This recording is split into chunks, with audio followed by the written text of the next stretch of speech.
Alrighty, so we've had the brisket on for about 6 hours now. When you decide to wrap could be anywhere between 4 hours, it could be 8 hours. You could maybe cook a whole brisket and not wrap it at all.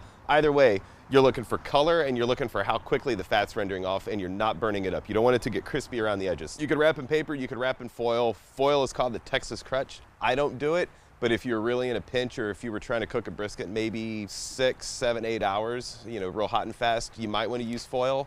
If your brisket looks like it's getting really, really dry, you may want to try foil, but I'm sporting paper because this stuff's got plenty of fat left on it and it's cooking along pretty nicely. Also, the time that you decide to wrap is going to have a lot to do with how your fire's burning. If it's dirty, if it's clean, if you've got green wood, if you've got cured wood, it's going to accumulate to whatever color you have about now. Some people may wrap about 4 hours in.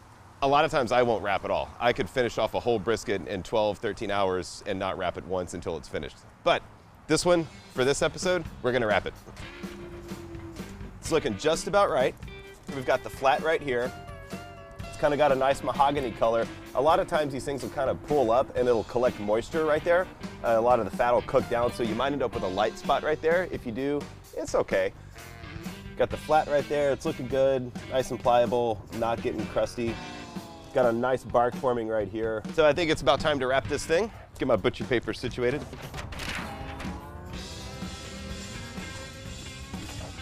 So normally what I do, I put my paper like that, kind of wrap it up, cup that around the point, put that paper folded along the, whatever the actual angle of the flat is, roll it over once, tighten it up, roll over a second time, and that way you can always grab it under there without hitting the paper. Wrap it up, put it back on. Maintain at 250 degrees until finished.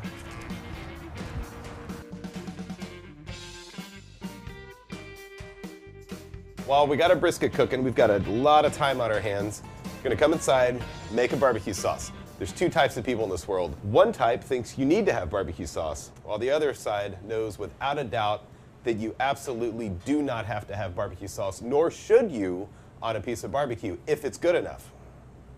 I'm on that side, but either way, a sauce is kind of nice. So we're gonna make one. We're gonna do a real basic Texas sauce. We're gonna start off with a ½ pound of butter.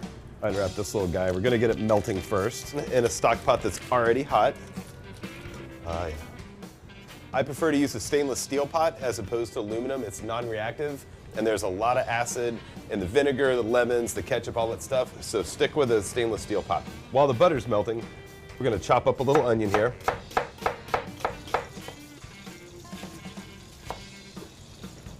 All right, so now that we've got our ½ pound of butter melted, I'm gonna throw in half of a yellow onion. Gonna let it cook down until it's nice and translucent. It's gonna start to smell really nice here. That's what onions should look like when they're ready to go. Now I'm gonna plop in a cup and a half of no high fructose corn syrup ketchup. Gonna do a ½ cup of apple cider vinegar. This is 2 ounces of lightly packed light brown sugar. A little more than a teaspoon of kosher salt. It's good to me. A little more than a teaspoon of black pepper. A little less than a teaspoon of chili powder.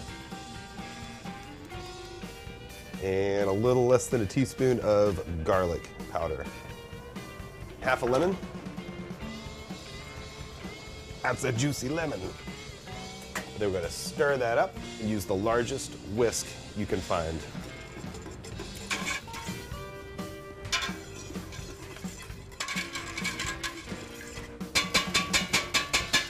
Let the flavors kind of meld. Really just gonna let it simmer for a wee bit. Let's go check the fire.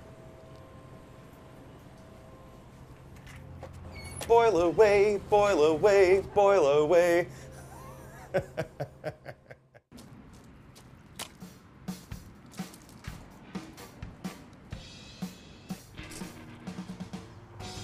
So we've been cooking this brisket for a really, really long time. If you've been watching your fire really closely and you haven't fluctuated a whole lot, it's really gonna tell you right now. If your fire was up and down, if it's been dirty, if it's been clean, if you wrapped early, if you wrapped late, it's all gonna come to a head right now. It could mean the difference between a 15-hour cook, it can mean the difference between a 7-hour cook. So it's really up to you and how much attention you're paying to the fire. So we're gonna check this. I'm ready for brisket. Hasn't been wrapped a real long time. I kind of flop it down. Yes, you may wonder, this brisket would be really hot, and it's true, I don't really have any nerve endings in my hands anymore. So it feels really good, it feels pliable, much like the ribs would be, much like any other meat would be. I'm feeling for looseness to see if the meat feels soft and pliable, and it does. So we're gonna unwrap it. Gonna kind of take a look at it. You cooked real hot, maybe the paper might stick to it, and that's okay. Something that you're always kind of looking for brisket is to get it where it's kind of caramely and sticky and the fat really renders down. I guess kind of a meat candy-ish kind of thing. It looks moist. You're gonna kind of feel, it feels really soft. If you wanted, you could poke at it with a toothpick. You can overcook a brisket and you can severely undercook a brisket. So there's a pretty small window of where it gets loose and before it really starts to dry back up. We're kind of at that time right now. Roll it over, looking at it, looks good. We're gonna let it rest for about an hour, or at least until it's cool enough where you can get your hand under there comfortably and it doesn't burn too badly. We'll wrap it up. Just gonna let it hang out for a little bit, and then we're gonna learn how to slice this guy.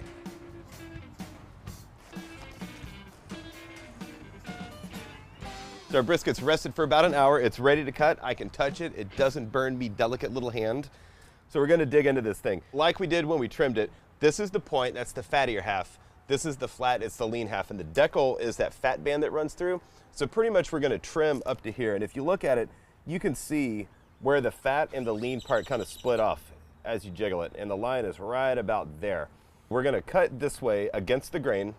The grain on the flat side, being the flat, goes kind of like that. It could change a little bit, but either way, we're gonna start off like this, and we're gonna fan up, and we're gonna terminate right there. At that point, we're gonna turn this 90 degrees, and then we're gonna start cutting against the grain of the point. And that's the difference between lean and fatty or lean and moist or whatever. A lot of people go through and they'll take the back of the knife and they'll scrape off the fat and they'll just cut this part off and they'll throw it away. That's the best part. I don't know why you'd want to get rid of that. That's the good part. This is where the burn-ins come from right there.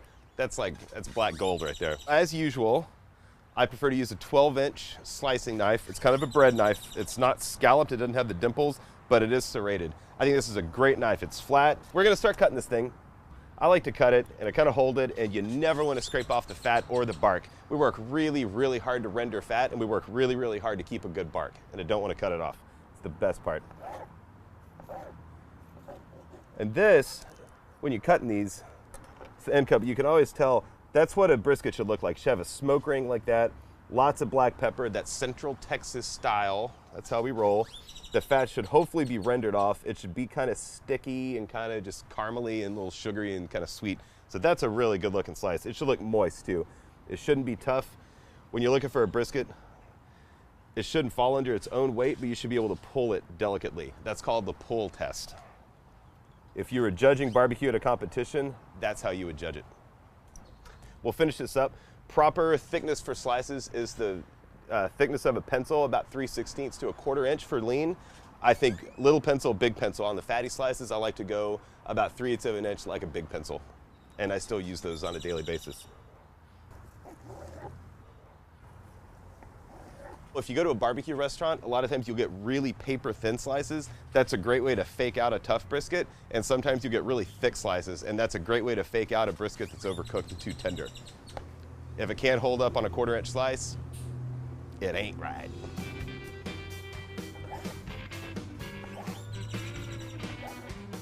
Ooh, it's sticky.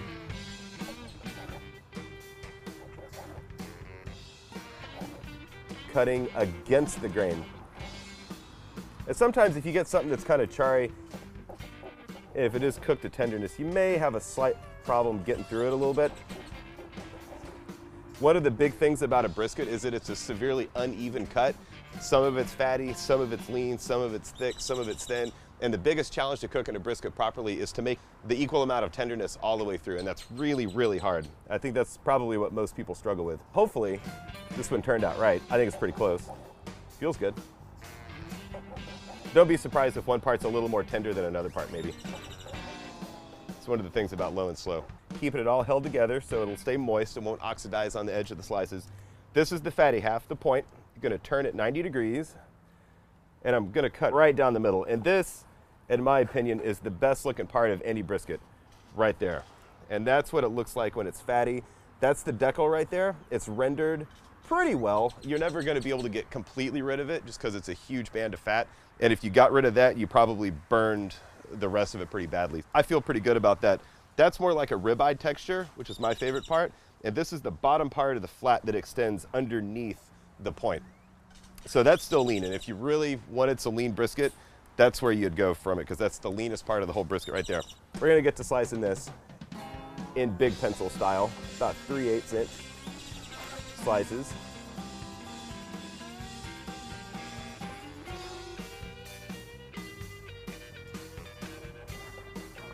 And in a perfect world,